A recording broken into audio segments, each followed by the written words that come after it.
Hey, practice owners, welcome back to episode number 2 of our webinar with the infamous Gary Cady. I'm going to do this first. The author of Million Dollar Dentistry literally took, I think, at least more than the 7,000 clients that he consulted with, but a lot of docs to the point where they never thought they could get there, but to $1 million and above. Out of that, if you watched episode 1, we talked about how Gary realized that that was a great goal, but when you got there, what do you do next? And especially in this climate. So Gary wrote and released a new book, The 90-Day Practice Sale. We're going to tell you how to get your own copy at the end. So stick around. We'll give you a link to click and download and information, get your own copy. And a link where you can, if there are any questions that you have during this episode, number one, go ahead and put them in. But if we aren't able to get to them, then Gary will reach out.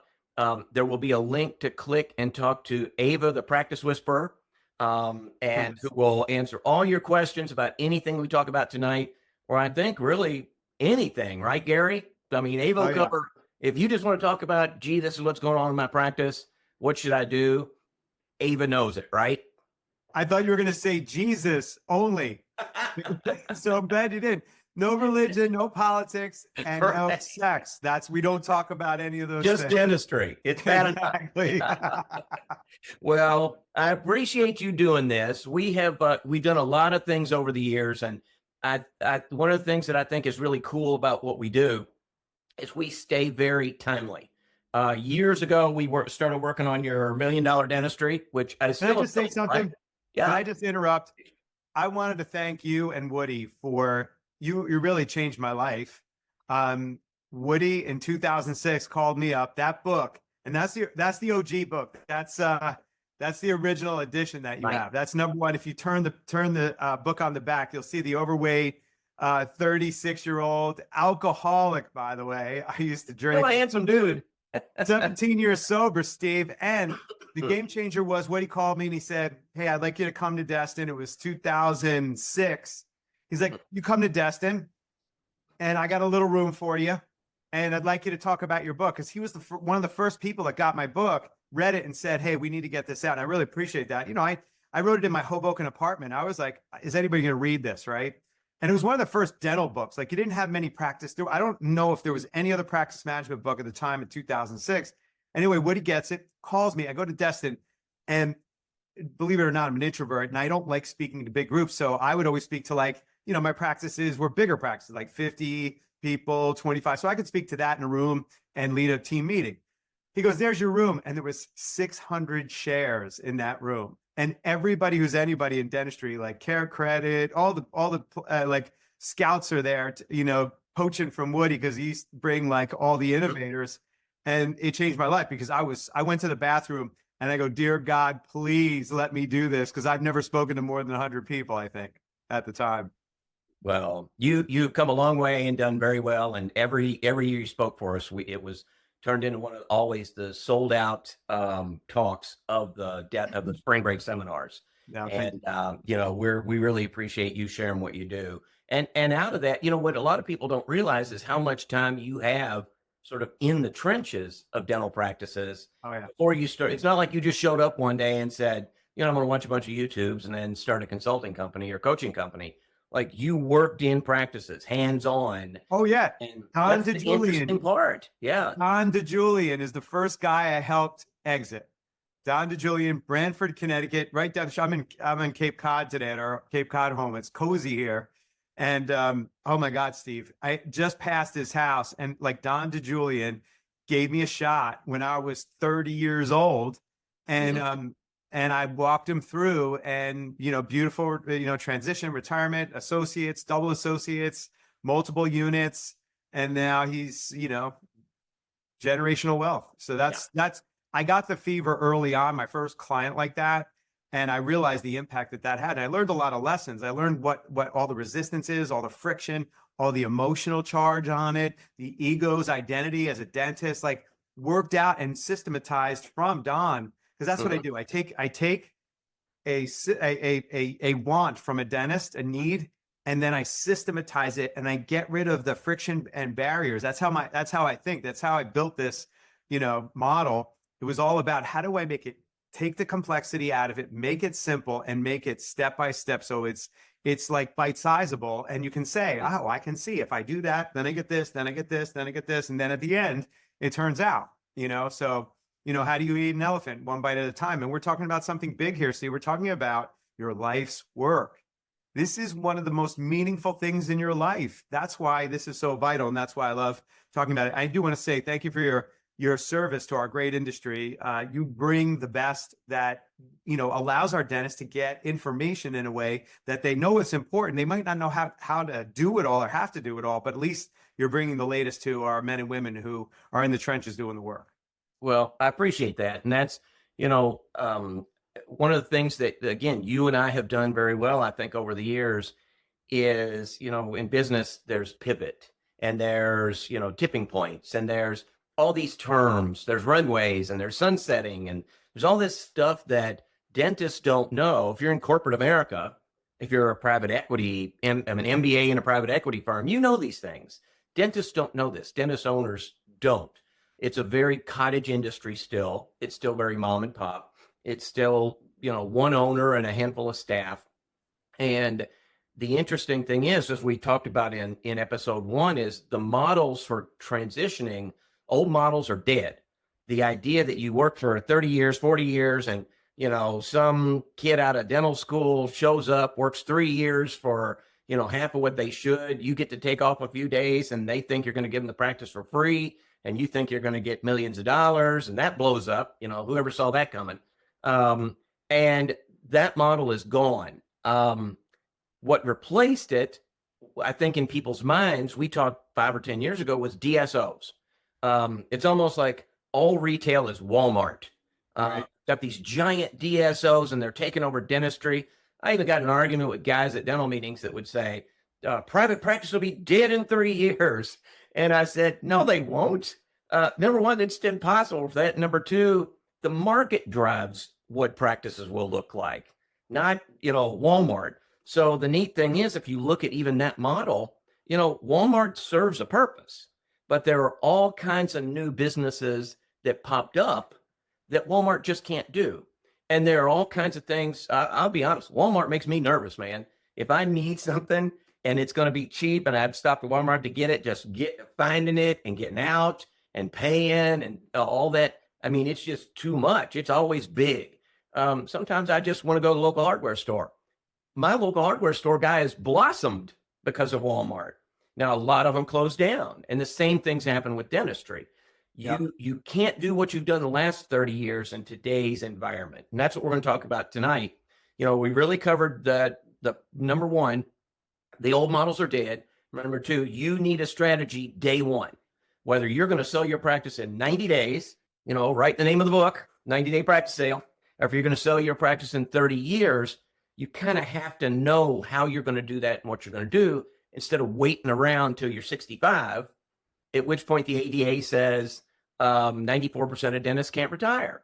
So exactly. What you've done with this book, I think that's amazing, is fix that. So you sort of pivoted in what has been a something that hasn't changed for almost 100 years and really zeroed in on it. So tonight we're going to, in episode 2, we're going to, the title is Valuation Models. EBITDA is the measure when valuing a practice. And we're going to explain what that is, what it is, why you must know it, and how to manage it. And I think managing is the key. If you look at your EBITDA and say, oh my gosh, this is horrible, and you need to sell tomorrow, you got a problem. But if you look at it and say, my EBITDA kind of sucks, but I really don't want to sell for 10 years, man, you've got a ton of time. So, and Gary's going to explain how that works. So if you want to, we'll dive right in and I'll kind of ask you some questions. I would ask anybody that's on, put your questions in. Again, we'll get to them if we can. If we can't, promise that they'll answer them.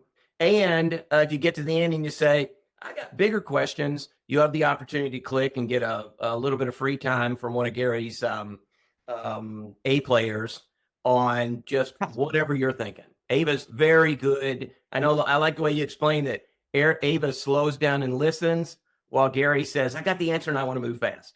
So, Exactly. so stick around to the end, and that will do that. And more importantly, you can click and get a copy of or a new copy of Gary's new book of your own free at the end of the webinar. So let's kind of dive in. I know I told you before, I've been in dental meetings where some guy stands on a stage, yaps on about EBITDA for an hour, and I'll stand up and ask a question because people know who I am. You know, I got a magazine and we cover a lot of topics.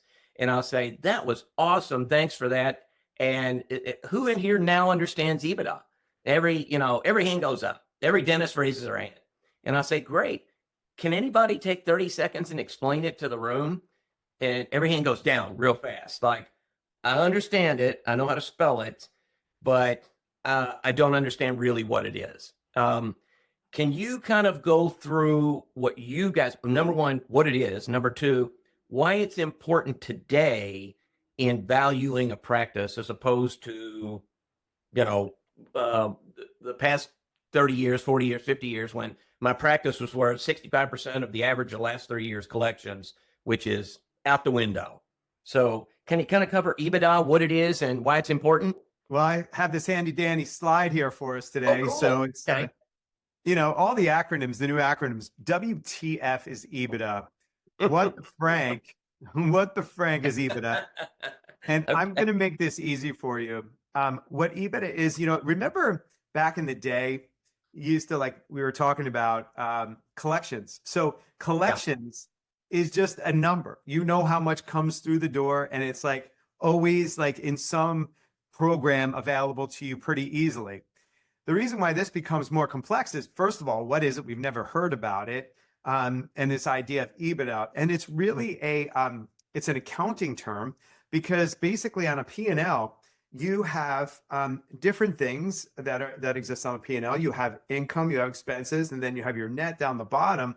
And then there's these things that are not true dollars in and true dollars out. So I want to really make it simple for you. It's really, another word would be true profit, meaning you have $10 come in, it costs you $6 to run it. So now you have $4 left over. Now, if you were putting in accounting terms that allow you to save on paying taxes, and they're all legal, things like interest, so you don't get double taxed on these things. You don't get taxed on taxes. Depreciation is taking a hard asset and reducing it down and then allowing you to write that off. Amortization is how things get paid out over time. And so to keep this simple, this is a term from accounting that adds in all the legal abilities to reduce your taxes. So now that $10 could be $9, which allows you profit maybe of $1, and then you're taxed on that dollar. So Steve, the second thing, so that's what EBITDA is. And you said the second thing is, why did this change? What happened? Two different buyers emerged. The buyer really was the bank before. The bank did so well in dentistry. I mean, all the banks did incredibly well because they basically had a risk-free asset. Dental practices have the least risk of going out of business. Not now, it's definitely ticked up because of what's happening in the industry, but it's the least risky for a bank. So they can't wait to pay to a dentist. And then they already know it has a built-in system that keeps the patient in the practice called your hygiene department. And then you can make money by accident in this industry. And so that's why collections worked. And it was simple, it was easy, it was top. This is the bottom. So if you think of your P&L, this is more toward, the collections was more toward the top, the collections and top line revenue. This is called bottom line revenue. And the reason why this is important, and this is so important, I want you to hear, this is the problem we're solving for you tonight. For you to get all the information and keep timely. We have feelers in every legal, banking, PE. We're plugged in. We get you up to the minute information on shifts and trends, what's happening in the industry. For you to just stay up on that, it's a full-time job. Let's now look at how do you understand this thing called EBITDA. It's like a master's. So we want to cut the corner for you, save you time and energy, and give it to you in 3 succinct ways and in the book that you're going to be able to get. So that's reason why. So Think of it this way. I'll draw a quick picture, Steve. You know, I'm like the mad intellustrator here, man. I love I, this thing. I Did you want love to add your anything while I'm pulling this up? I love your board. Years ago somebody had explained to me how EBITDA worked. And it was sort of in the investing community. And they said, if you want $1 million from me and your EBITDA, your profit is $200,000 every year, has been for the last 3, so we can predict the next, into the future, then I'll get my $1 million back in 5 years if nothing changes. If you keep doing what you're doing, I'll get my $1 million back in 5 years. So that's a multiple of 5. And that's sort of how PE, private equity companies look at it, and say, okay, if we buy this practice, we'll get it back in 5. Now, if your EBITDA was $5,000, and you got $1 million practice, I'm not good at math, Gary, but that's a long honking time. That's 100 years. Nobody's Yeah, going to buy your practice with that low a profit level, love that. and it's not predictable. So what they're Yeah. looking for is, how can we predict it? Whether you stay or go. We'll talk about that here in a second. Nowadays you don't have to sell your practice and leave. You can sell your practice and keep on doing it without the risk. But that's what the multiple is about, and that's why they use that as opposed to what your production is. 65% of your last 3 years average production is great, unless you're losing 50 grand a year. And banks suddenly realize they're giving money to practices that are losing money to somebody who's never run a practice before because they're a new associate. And that's why those things ended up going south. Yeah, and the distinct shift that I'd like our viewers tonight to start moving toward, even if you're not selling, remember, we want you to have your practice sale ready. By the way, all these sale ready things make your life better. If you want to reduce days in the chair, if you want to take longer vacations and not worry about coming back to a Swiss cheese appointment, book. All these things that we're talking about actually help the lifestyle business. But I want to add something to what you said, Steve. By the way, that was so beautifully articulated that I'm going to definitely use that with your permission, because my Sure. goodness, that was really articulated well. I came from Indiana University, by the way, Gary. So just a plug for Indiana. Very nice, very nice. So the original way 99.9% of dentists operated their business was called something called a lifestyle business, meaning it funded your lifestyle. So the strategies of a lifestyle dentist, you're running your Costco. Costco goes right through your business.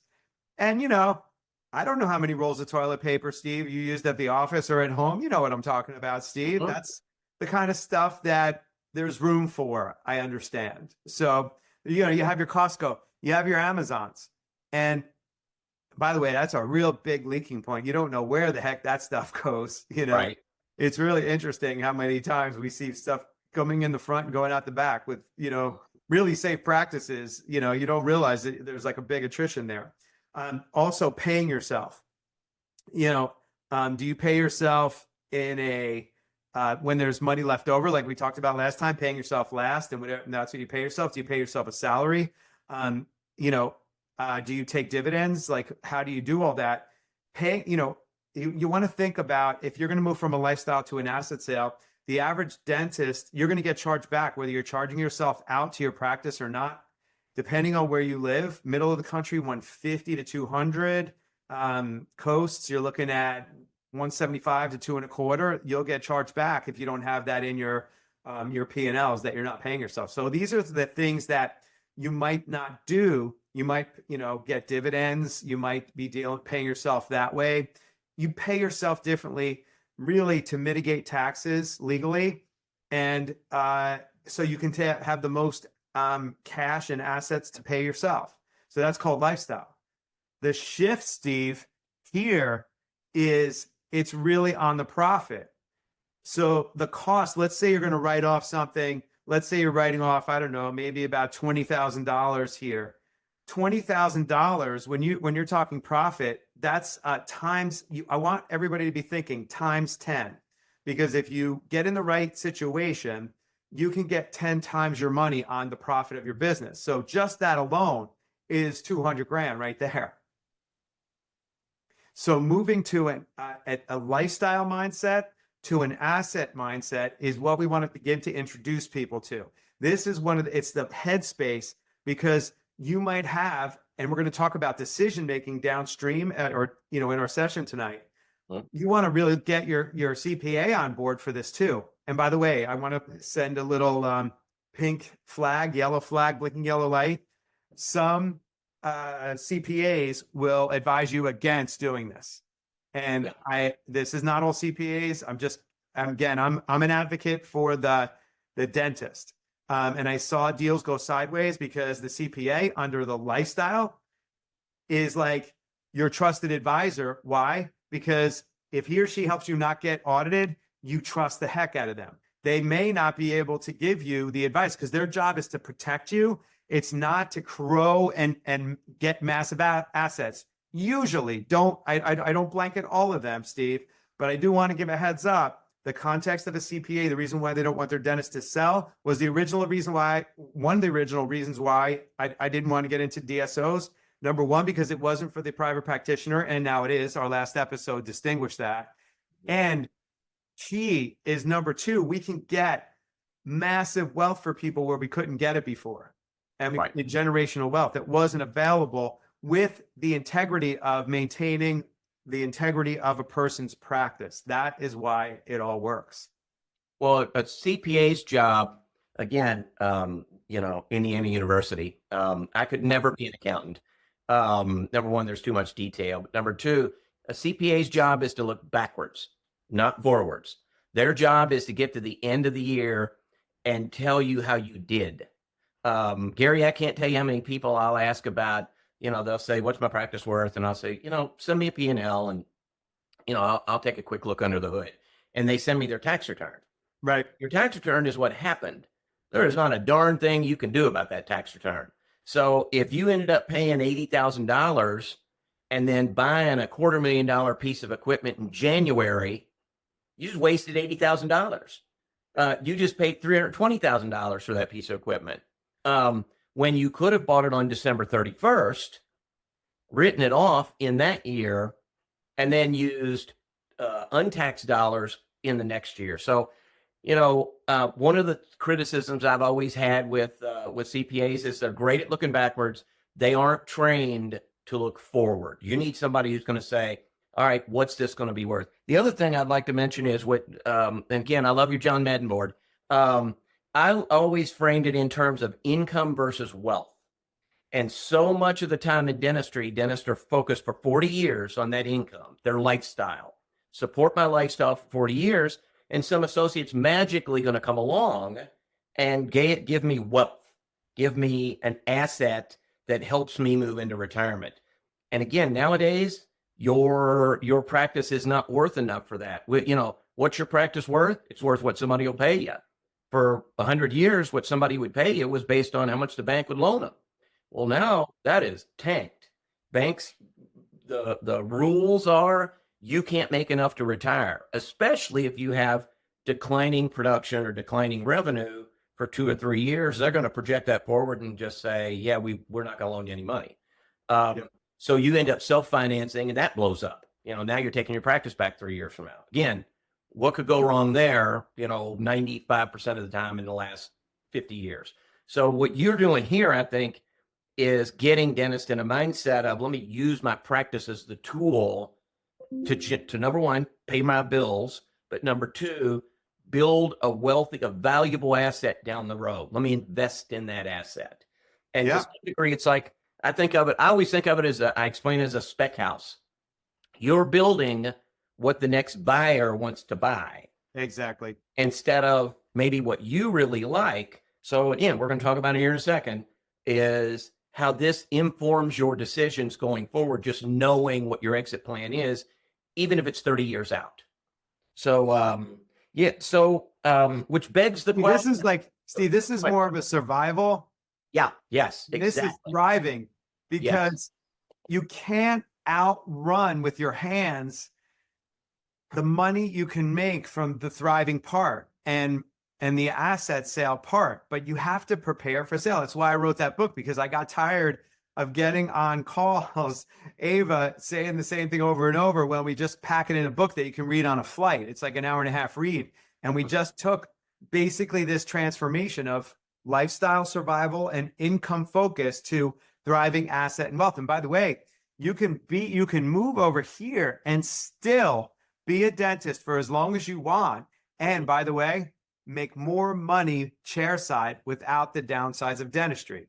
So if that sounds interesting to you, while you're sitting on a pile of money working for yourself, you're now taking this money that was sitting dormant equity, putting it and investing it. And I would be investing in the next 4 years. I think we got a good platform to build from. And I think things are going to be really, strong in the financial markets. Yeah. If you're 38 and you want to do this for 20 more years, 25 more years, Yep. you still need this today. You Yes. still need to understand the value of practice today. So we know that buyers are not some associate who comes out of dental school, works for 3 years for nothing, and then overpays for your practice. Number one, they don't exist. And number two, they can't get the money to buy your practice anyway. So kind of the second big question that we always get asked, and the second big question that kind of came out of the book has 8 chapters.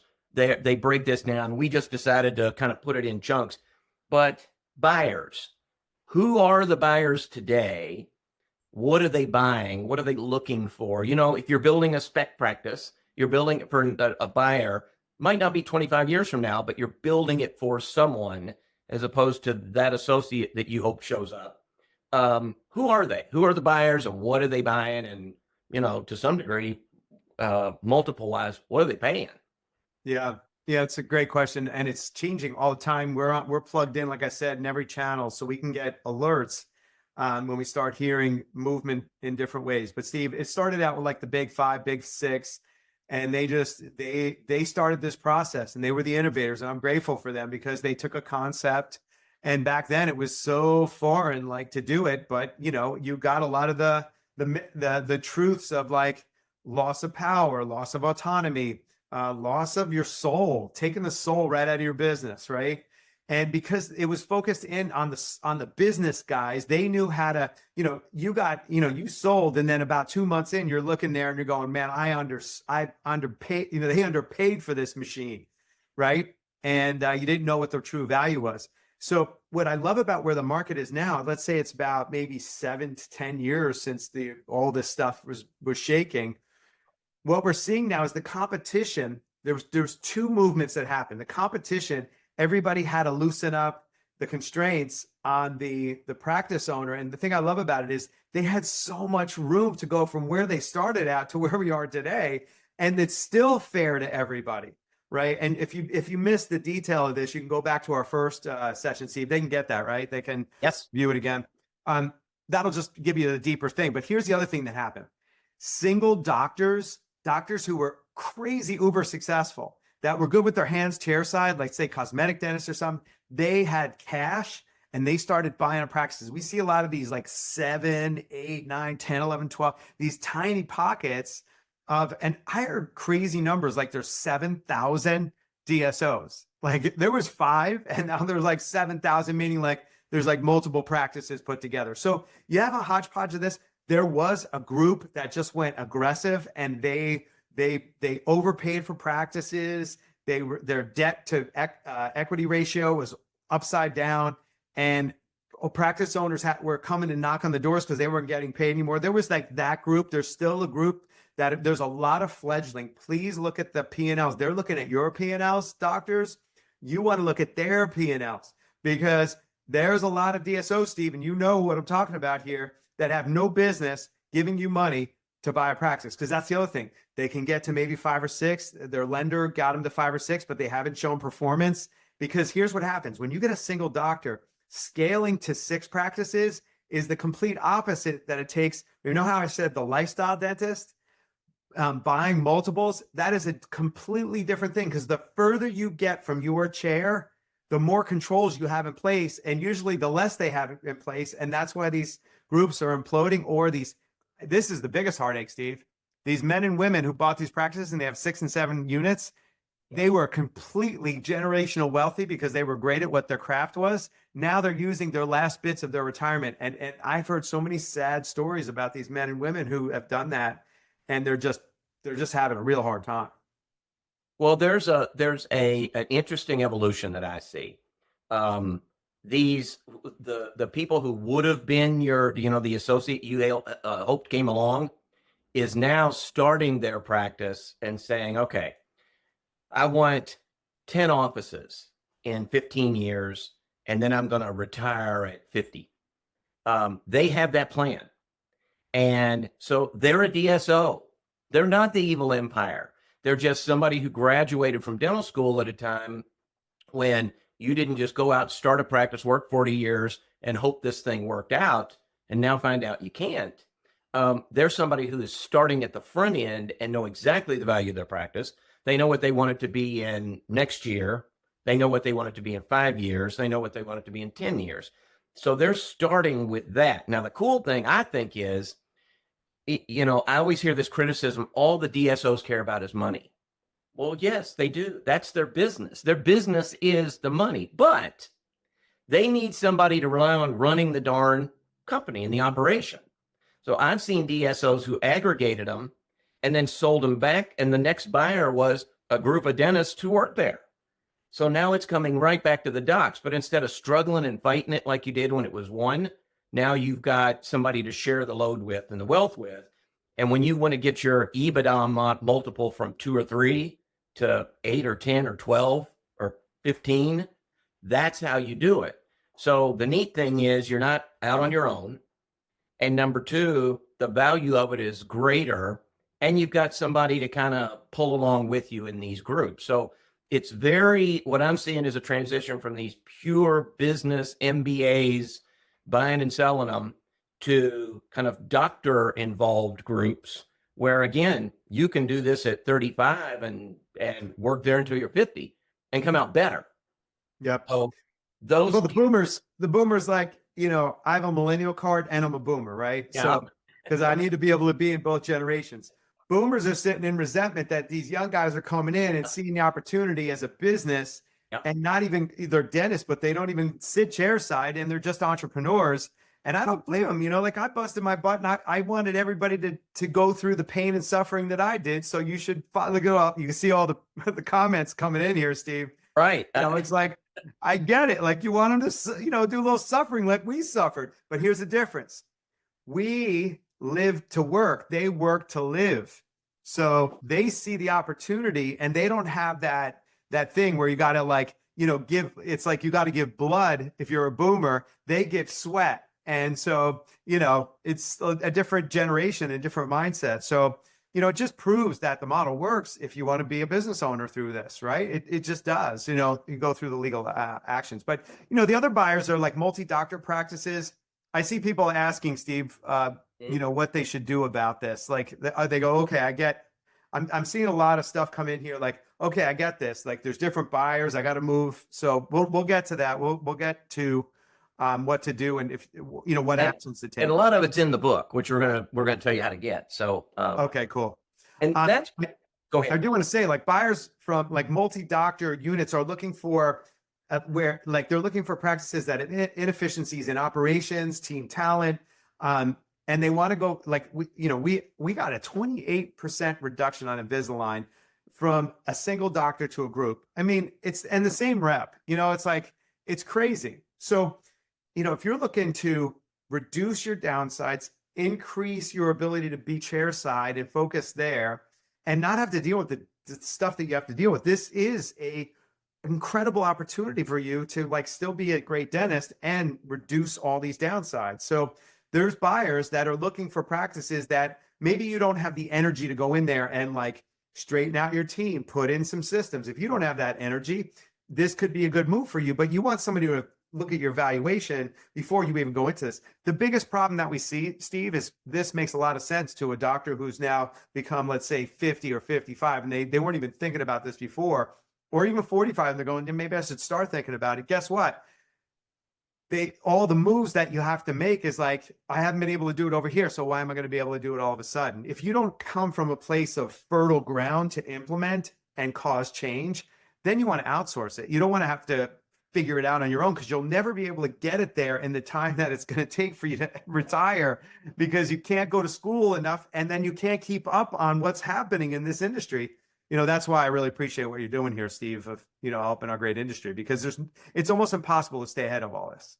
I see a lot of doctors sell their practice for way less than they should have. And they ask, so they come to me and they say, hey, how'd I do? And, I want to politely, so I'll be honest with you. I mean, I'll be very transparent. I never say, you should have gotten twice that. Right. The other thing that I see is, Gary, there are still dentists out there, not a lot, but I still get docs who, they practice for 40 years and, they're ready to retire and they've got a little bit of money saved up, and their retirement is letting their lease run out. They retire when their lease is out, and they send a letter to their patients and say, hey, they don't say this, but, hey, I went to lunch with Dr. Jones down the street and he's going to take all my patients. So Dr. Jones is now your dentist. Yeah. I will look at that and say, so what were you generating? Oh gosh, we were doing $850,000 a year in revenue, but it was hard to keep up with. I don't know what your costs were, but I promise you just walked away from enough money to retire a lot more comfortably. But there's still dentists who do that. They just, they see themselves as purely clinicians and they just hand off their patients. You're not in this for the money, but you kind of are. It's your job. It's your income, and it's call it your 401k or your pension or your retirement or whatever you want, but your practice is that. So, you've got to find a way to get your mind around it and understand it, which is a good segue into what are some of those decisions that are informed by the fact that you have an exit strategy? Well, you want to first look at, Steve, like, what is the day that you want to be done practicing? So starting to identify that gives us our duration, right? Then the next thing is, what is your minimally acceptable dollar amount that you want for your practice based upon maybe where your retirement is? So that also is a decision that you're going to want to look at that most people don't ask, and they might not even know. And we can probably, if we have time, get into what your practice is really valued at, a better valuation for your practice. We can even do that and show them, or we can have a link for that. The other thing is, like, you're going to be looking at your P&L. So you want to position it. How do you get to profit? So you're going to want to look at how you're collecting. Are you putting it out to e-assist? Are you charging for credit cards? All these things that you would never even think about doing, because you have to move toward that, from that lifestyle to an asset model. These are all the decisions that you're going to want to be looking at. So, I mean, we can break them down. We have them in the book, but I wanted to begin that process today, Steve, of like talking about, how to go about making decisions from this new context. I basically want to show you sit out in the future of this is an asset sale and work backwards to your thinking today. See, most people sit in an asset sale and look out and they go, someday when I'm ready to sell, then I'll start making these decisions and having these conversations. It's too damn late at that point, and this could cost you millions of dollars. So it really is back to Gary Katie's infamous reverse engineering. Start where you want to go and then back into where you are now, and then incremental spots along the way, as opposed to, again, becoming a dentist, borrowing a bunch of money, starting to practice, and, hoping 40 years from now, this all works out the way it did for you. So I want to do it, just being conscious of time. I wanted to, you're going to see a link pop up here. That is the book. A lot of this is answered in the book. It is, again, it's 8 chapters of very specific elements that Gary's covered very well. What you do, Gary, is a good job of keeping it at like 30,000 feet. So it's not an MBA book. It's not a textbook full of formulas. It's what do you call it? Airport or airplane read? Yeah, airplane. You should be able to read it in an hour and a half. If you can't read an hour and a half, 2 hours, and you're going to not want to put it down, because once you start going, I'm getting confidence from reading this book. You just want to finish it because you feel like now you have a confident level to really start looking at this from a new perspective, Steve. And you also have, we're going to pop up another link for Ava the Practice Whisperer. And again, Ava's very good at, if your questions didn't get answered if you have other questions, if you think about this over the next couple of days and just say, what is my practice worth? Ava's got a scheduler in here. You can click the link. You go straight in the calendar. I think it'll schedule 30 minutes. Is that what you guys give away? Yes. Yeah. Perfect. And appreciate you doing that for our readers and listeners and viewers. Take 30 minutes, talk to Ava, ask her anything you want. And she's done enough of this that she kind of has a feel for what you're looking for and can, if nothing more, just give you a direction, give you a place to go. Yeah. So, yeah. That first question, looking at this from like moving from lifestyle to asset, that first question I said was, how long do you want to practice? 9 out of 10 dentists can't give me that answer. When I ask them, how much do you want for your practice? They go, I have no idea. So it's like, that's what Ava will be able to really ask deeper questions and get to those, places to give you just like we call it back of the napkin, where you're just getting a general sense. And then there's opportunities to get it really refined. I'll tell you one thing I wish, I don't have any regrets being an entrepreneur. The one thing I wish I did was got evaluations on my company every 3 to 5 years. Yeah, definitely. And it's just good to know what to do. Yeah. Well, and it doesn't cost you anything, no obligation. Nobody's going to twist your arm. Nobody's going to wear you out. It's just sort of a thing we do. And out of that, we got some new relationships here, and hopefully you've got somebody you can turn to, when Gary's next new book comes out. I'm not even sure what that could be, but I'm sure there will be another one. I do have it.